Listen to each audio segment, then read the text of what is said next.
Sorry for everybody else that I neglect when I don't talk. It's a sacred site, a chief's village. The signage says, a chief's village at Sand Creek.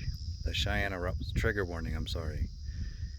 This is a massacre in American history against the Cheyenne and the Arapaho at Sand Creek. The chief's village at Sand Creek. The Cheyenne and Arapaho village at Sand Creek was a chief's village, with 33 chiefs and headmen present.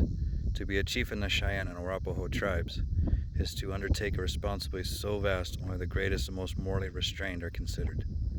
Chiefs are advised above all else to be peacemakers. The chiefs gathered here to believe they brought their people to a place of safety. Several of the lodges displayed flags, gifts from American envoys who desired peace with the Cheyenne and Arapaho in 1860. On the morning of November 29, 1864, as soldiers approached the village and fear spread through the camps, Cheyenne Chief Black Kettle tied a white flag of truce beneath his American flag, which had 33 stars, by the way, and held it aloft, a sign that those gathered here were peaceful.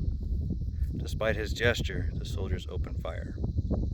Many chiefs were killed at Sand Creek, some of whom include Yellow Wolf, Little Robe Senior, White Antelope, Big Man, Two Thighs, Lone Bear, also known as One Eye, War Bonnet, Nihwot, which I guess means left hand, and Bear Robe. Some of the chiefs who survived the massacre include Black Kettle, Whirlwind, Seven Bulls, Sandhill, Little Wolf, also known as Big Jake. There was one Arapaho chief killed, left hand, says George Bent, a letter written by George E. Hyde, March 5th, 1905. This happened 1864.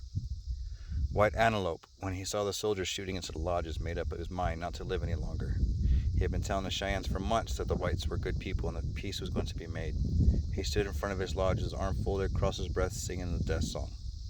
Nothing lives long, only the earth and the mountains. George Bent, from The Life of George Bent by George E. Hyde. Cheyenne Arapaho Peace Delegation at Camp Weld, 1864. Cheyenne Chiefs Black Kettle, seated second from the left. White Antelope, seated far right, were encamped at Sand Creek in the morning of the attack. Had a peace delegation. So this was because of so-called rogue soldiers during World War. Other soldiers showed up and tried to stop it or did nothing. And still, this is a massacre.